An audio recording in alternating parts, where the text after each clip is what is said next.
छोटू हरिण लंबू हरिणर सान भाई थिला। गोटे दिन जेतेबेले लंबू हरिण निदर उठिला तेबे से देखिला जे एकुटिया से गुंफारे शोइछि।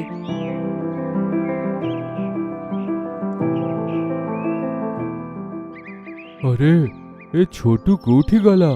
रातिरे तो मो सहित ही शोइथिला। तेबे ता नजर कांथ उपरे पड़िला जेउथिरे किछि लेखा होइथिला। लंबू भाई मते रहस्यमय दीप देखिबार इच्छा अछि। रातिरे आपण सेठी जिबा पई मना करिथिले, सेथिपई मु एकुठिया ही सेठी एबे जाउछि।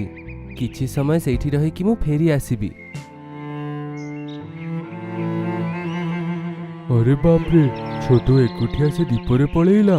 लंबू हरिण ता विषय बहुत चिंता करुथिला। से गोटिए गोटिए करी जिराफ, ठेकुआ आउ मंटू मांकड़ को गोटे जगह एकत्रित कला।